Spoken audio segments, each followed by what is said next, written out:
Tim, thank you so much for joining me today. It's really lovely to have you here. I want to talk to you about a really brilliant piece of research that you published recently, which I really enjoyed reading. I wonder if you could just introduce yourself and what you do in your work. Yep. My name is Tim Baxter. I'm from Melbourne, Australia, out in the foothills of Coron Warrnambool, or the Mount Dandenong ranges. I founded Naru Research. I shouldn't say work for it. I'm my own boss. Founded Naru Research recently and work with climate advocates around the country to drive really, really good and positive outcomes with the work that they're doing. You published a piece of research recently about a scheme in Australia known as the safeguard mechanism, which is essentially a regulation imposed on large industrial emitters that you and I have both criticized in various different terms recently. But you came up with a piece of research that criticizes the scheme in quite a new way with some new findings. I wonder if you could just briefly introduce what you worked on in this paper. Yeah, so for those who don't know, the safeguard mechanism is a large emissions trading scheme in Australia. Really incomplete, really imperfect, and probably everyone's second worst option. The only worst option is not having one at all, but just barely. The safeguard mechanism has a lot of faults in a lot of directions, leaning very heavily on offsets. One thing that has stuck out for a few people looking at this is the overabundance of safeguard mechanism credits. These are credits that are given to big facilities that emit less than their baseline in a given year to make up the difference. Fully tradable, usable as offset credits just for going under. Shell's Prelude LNG terminal, which is about halfway between Broome and the island of Timor, is sitting out there and generating a whole lot of SMCs. And no one's really looked into why exactly that is. So about 1 in 6. And SMC is safeguard mechanism credit. Safeguard mechanism credits, thank you. Safeguard mechanism credits, those below baseline credits, that offset credits that people get given. Prelude sits out there in the middle of the ocean producing a whole bunch of liquefied gas and condensate and liquid petroleum gas, almost exclusively for export. Or I think exclusively for export. I shouldn't say almost. I'm 99% it all goes overseas. That facility has had a whole lot of problems since starting up. It's a really cool piece of kit, really cool piece of engineering. Big floating thing. It's actually the world's largest floating thing that we have at the moment. And fitting an entire LNG terminal on a boat, kind of a cool idea if you can ignore the climate consequences of the whole thing. And it has had a whole lot of worker safety issues. And those worker safety issues, the fact that that terminal has nearly killed people many, many times, is directly led to it being issued with a whole bunch of offset credits under the safeguard mechanism. Excellent. Okay, I want to get into that, and we will. But first of all, let's just go back to a few of the things that you mentioned just then. So first of all, you mentioned that this facility, it's a big ship that processes gas for export. Am I right? And because it emits a lot in that process, it falls under the purview of this scheme, right? Like, it's basically been given a limit, what you described as a baseline. It has a limit on its emissions. And the whole idea behind the regulation is that hypothetically, you have to stay under the limit, the target that you're given, otherwise you get punished, right? Like you get sort of a consequence somehow. Punish is a hard word for what it is. You're required to surrender some form of offset credit. And in the case of Prelude, that is, the punishment isn't, it's not a limp lettuce leaf. It's whatever's less than that a limp lettuce leaf. Right. So basically, if you're over your limit, you have to buy a bunch of offsets. And if you're under your limit, you actually get granted this special, what you call the safeguard mechanism credit, SMC. You get given this little treat for being under your target.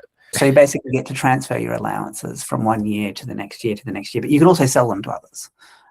So you could sell them it's potentially quite lucrative, right? Like, if you're under your target, you can actually make a lot of money.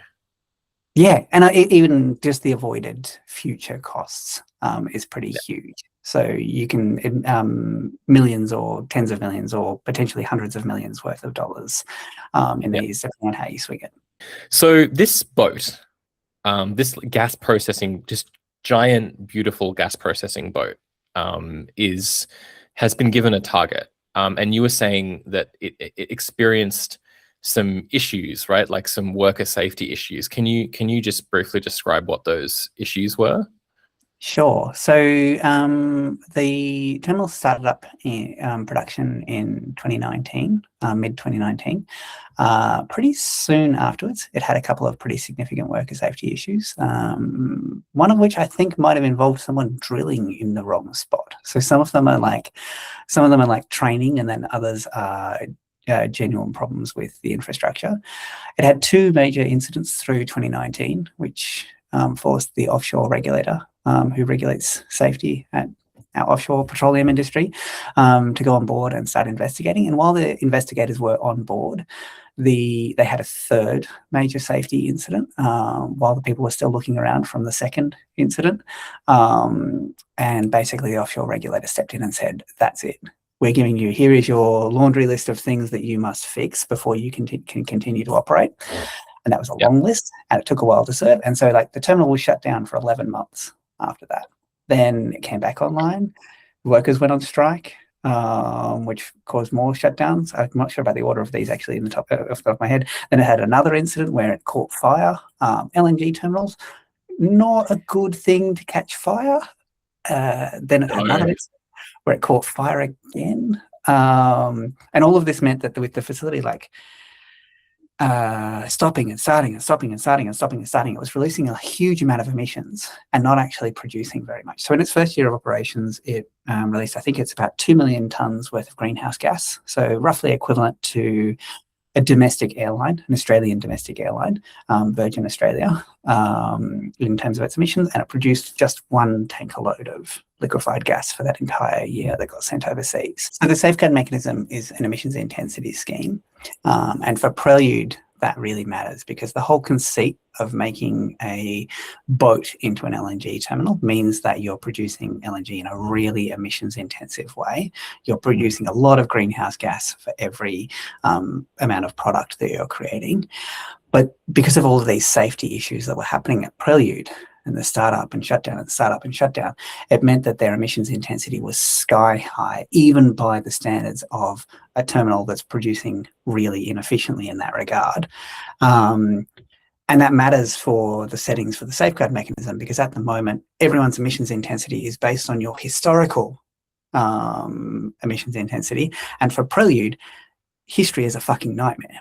That is a bad place to look, except if you're developing the settings for something like this.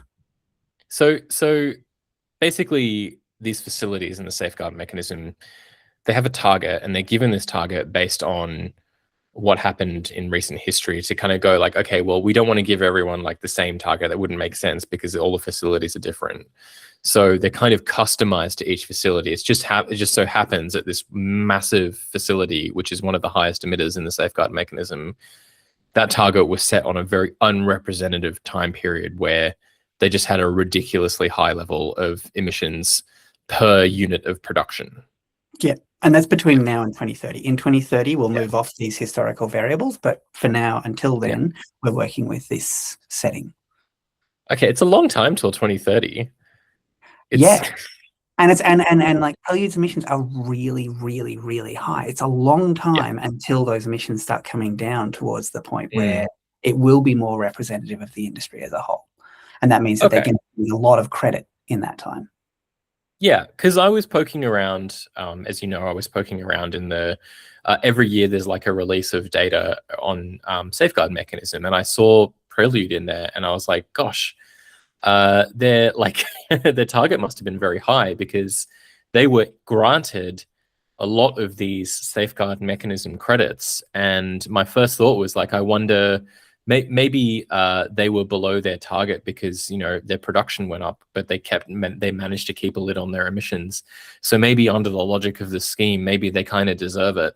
I just couldn't find anything about production. I like, something just smelt a bit wrong with those numbers. But in your analysis, you like, so basically what we're talking about here is like the emissions from the facility relative to its production, right? And the safeguard mechanism data tells you the emissions, but it doesn't tell you the production. So in this analysis, you've actually figured out a way to get an insight into the production of this massive, hugely important facility. I was a little bit shocked that no one had done this, like, that there's no, like, central database or anything that the government forces them to disclose. But you've actually found a really clever way of answering the second half of this equation or this question, so we can find out what's going on at this facility. Do you want to go into how you found that second part of the equation? Yeah, so it seems like we were both sniffing around the same information at the same time, which, fair play, the most recent data came out in April. We're both passing this stuff at the same time. I've got to give a little bit of credit also to Pete Milne, who's now at Boiling Cold, who, great blog, everyone should go and see, who does a lot of reporting on this. A lot of the breadcrumb trail that was laid out for me was from Pete's work. There are commercial databases that Rystad and people like that who give you access to production, but it's also kind of best guessy. Like, they don't know any better than we do oftentimes, and it's often an output of a model that's used to determine what the production is. Shell doesn't want to tell you what the production at Prelude is because it's embarrassing. Like, they don't. You go to their annual reports, they don't break it down to a facility level. You can get aggregated stuff, but you can't get the stuff that's coming out of there. They don't want you knowing. So basically, I was playing around and I was trying to think of how I could get this information. And apologies for looking aside. I'm also loading up a screen on the other side, because I'll switch over to this. One of the ideas that I had was that you should be able to determine this based on shipping data, because LNG tankers come in certain sizes. And if you can know which LNG tankers are arriving at a port, you should be able, if you just count them all and multiply them out, you should be able to get that. And I dug around a bit, and there was some unacceptable solutions, and I found the Australian Maritime Safety Authority produces a data set that is every ship that is in Australia's rescue area anonymised every month. It's a crazy database. I'm going to load it up quickly if this will work. Here we go. Let's go over to QGIS so you can see this, hopefully. Slowly, there we go. So it's a crazy data. There are about 2 million spots here that are the transponders from every ship that's been in Australia's waters over the month. This is, I loaded up here, June 2023. It's gorgeous. It's wonderful. You can definitely tell what's going on just by looking at it. Nice. Prelude is, let's see if I can find Prelude just with my brain. Prelude is about here. Yep. Oh, wow. I found it right away. Yeah, nice one. If you look here, you can see there's like concentric circles. So this is the location of the Prelude LNG terminal in the middle of the, or not the middle of the Indian Ocean, but heading up into the Indian Ocean off the northwest coast of Australia. The terminal is a big boat moored at its nose, is the one thing that you've got to remember. It's like got a big circular disc that runs through the hull and it spins. It's sort of weather vanes in place, which is why you end up with these two concentric circles. It's actually three. You have two that are tankers. This third one is just where the tugs that help. So the front of the boat is fixed in place, and but it can spin around that front. Yeah, yeah. It spins around in place, and maybe I might. Oh, no, I'm not going to try and load. Why does it spin? Like, what is the reason why it needs to rotate around its sort of front bit? Cyclone. It's the middle of the ocean, so it's really rough waters, really rough, and it's cyclone territory out there. So to maintain for it to survive the roughness of the ocean out there, it has to weather vane, and so it is always pointing into the weather. Yeah. Okay. And so it spins around in place. So it's moored, fixed in place, and then it spins. Even fossil fuel tankers are at the mercy of climate, is what you're saying. At the mercy of climate extremes, correct. Yeah. And it took me a while to work out why we had these concentric circles. So these are all tankers around here. Okay. And then I was looking for, and these are all tugs out here. So and these dots are the location of other boats. These are the locations of, well, Prelude is in here as well.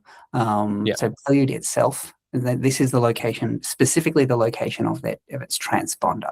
So it's thing that is alerting its GPS location to the authorities.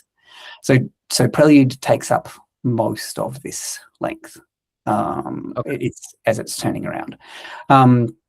what I figured out while I was looking for something else, I figured out that actually so Prelude produces LPG, liquid petroleum gas, sort of stuff that you get in your barbecue. Although it's used for a lot of other purposes other than that. It produces liquefied natural gas, which is LNG, which is the same methane that's burned in your home cooled down to a negative 162 degrees.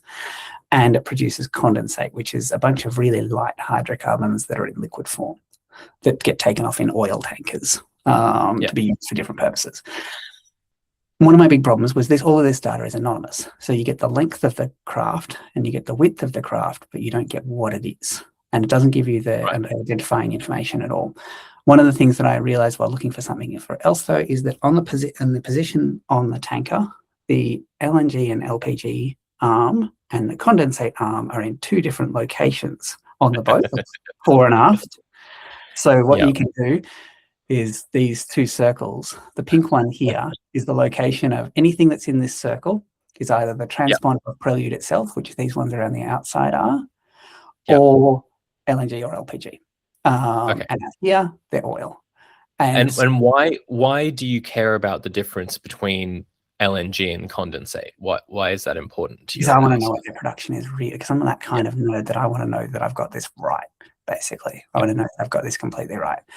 And so what I did was I went through the AMSA's entire data set all the way back to when Prelude first started.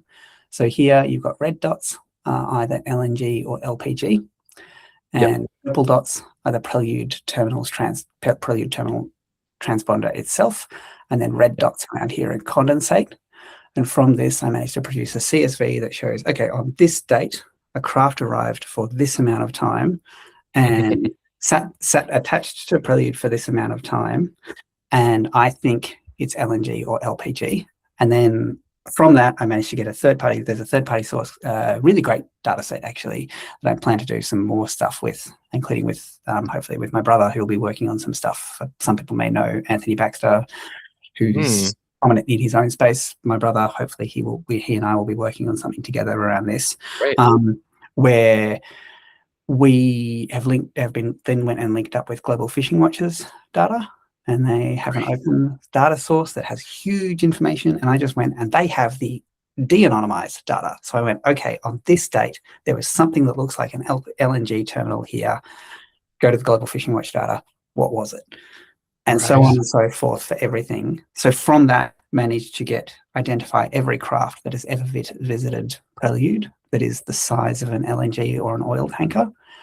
Great. Get out what their size is, and from that, figured out what their production is, which then meant that I could go back to the safeguard mechanism data, armed with this information that took me an exceptionally long amount of time to figure out, and go, so the amount of credits that Prelude has received so far, it's received about $90 million worth of credits under the safeguard mechanism, just because they did not maintain a safe enough place of work for their staff, and the regulator had to step in multiple times.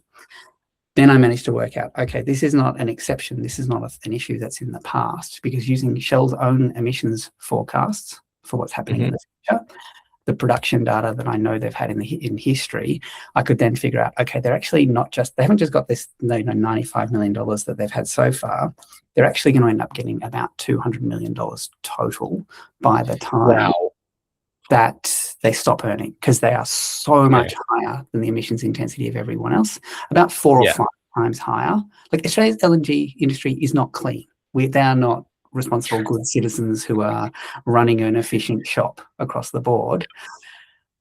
And it's 4 to 5 times higher than any other facility in Australia. And you mentioned that one of the arguments they use is that Australian LNG is cleaner than other countries, therefore people should be using it. Right, yeah. And it's objectively not. At least Prelude's certainly not. They're going to be getting huge subsidies into the future under the safeguard mechanism. And that means basically Prelude, as one of the most emissions-intensive LNG terminals on the entire planet, won't even need to consider offsetting its emissions with original offsets. It can keep using these safeguard mechanism credits that it's received until well into the 2030s. Like, we're talking 2032, 2033, before they even need to consider buying an offset. And it's just craziness at that point. You know, it's like, how is this scheme something that people are taking seriously at this stage? Yeah. And the emissions from Prelude, I think they went up recently, didn't they? Yeah, and will continue to. So they will, and in fact, Prelude will continue to receive safeguard mechanism credits. And actually, because it's an emissions intensity scheme, the number of safeguard mechanism credits that they receive will increase because their emissions are increasing over time, which is also just abject craziness. Really hard to script something like that. The overall picture, the government tends to present a very positive picture, overall picture of the safeguard mechanism. Like they kind of say that emissions are going down, things are going really well. But like this analysis and like some previous analysis that you've done kind of suggests that's not really a complete picture. What is happening with the whole scheme? And what is the kind of true picture of what needs to happen? Because they're going to be reviewing it soon. Like what could actually get things back on track? Yeah. So starting proposition, the safeguard mechanism is primarily at least 50% of the emissions, just over 50% of the emissions covered by the safeguard mechanism from fossil fuel production and processing as well. So for those who are overseas, Australia is a very, very significant producer of fossil fuels, particularly coal and gas. And all of the gas that Australia exports is exported as liquefied gas, which is the most emissions intensive way to export gas. The emissions, well, the government likes to paint this rosy picture of emissions coming down steadily towards Australia's net zero target. They always emphasize the net emissions number. They're always talking about the number after counting offsets. Now, for the safeguard mechanism to work well, a really well-designed carbon price, you would need emissions on site, the emissions that are actually coming from facilities to come down. Now, that's a bit of a furphy when you're talking about producers of coal and gas, because the biggest share of their emissions is always the stuff that they're sending overseas and when that's burnt overseas.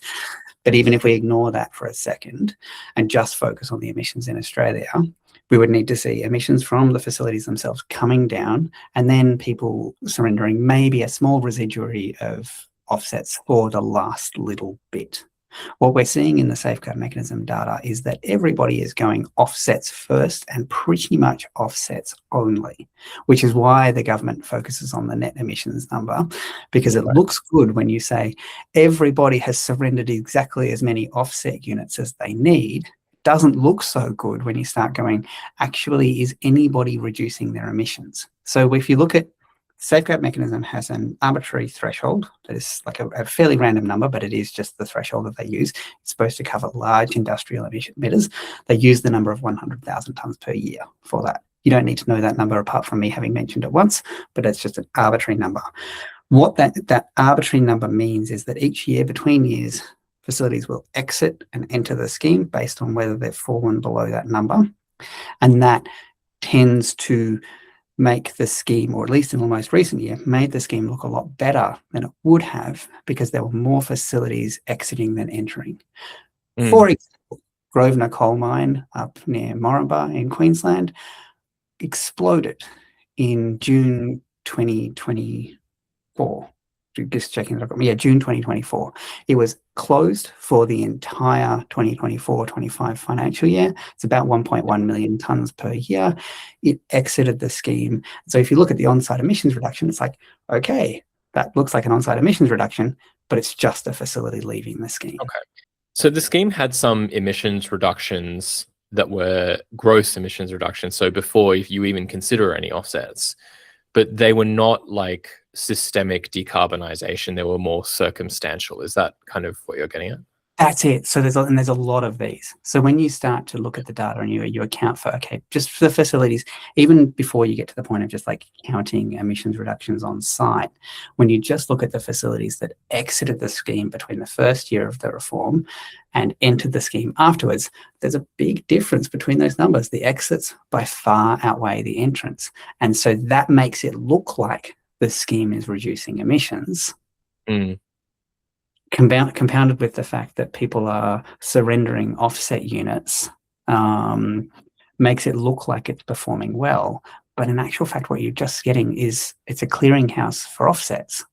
just forcing people to buy offsets. And to make a bad situation even worse, or a bad situation even worse, they're actually surrendering the worst kinds of offsets when they're doing that. Often they're not the high integrity offsets that you would like. Yeah. They're the ones that have had multiple systemic complaints made about them, that are the ones that people are surrendering and prioritizing. And the reason they're prioritizing those is because they're cheap. And the reason that they're cheap is because they're crap. And that's fundamentally what the safeguard mechanism has been doing at the moment. So far, it's really just been a clearinghouse for those worst of the worst of offsets. Which maybe leads nicely into the second part of the question, which is if you had magical powers to reform the scheme in like one swish of a special magical policy wand, what would you change this scheme to? Like what? How can you see in the Australian context where you've got like a whole bunch of very large fossil fuel export facilities, plus a bunch of other industry that's kind of being buffeted along, by these big guerrilla coal and gas projects. What could you imagine being like a really good way to structure a scheme like this that would actually have some material effect and help the companies that need help? I think the safeguard mechanism, at best, from its position where it is at the moment, it's most likely to just be a passenger in delivering whatever we want.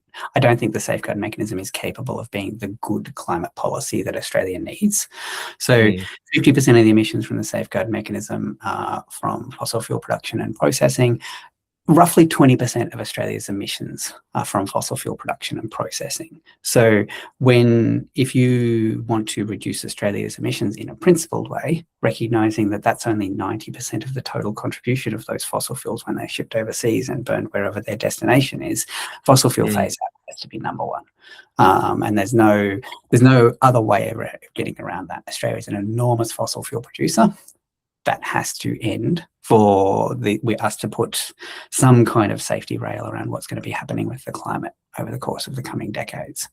Beyond that, I think what we really need to do is actually start rolling our sleeves up and mucking in to work out exactly what the impediments are to people decarbonising in the industries that are going to continue.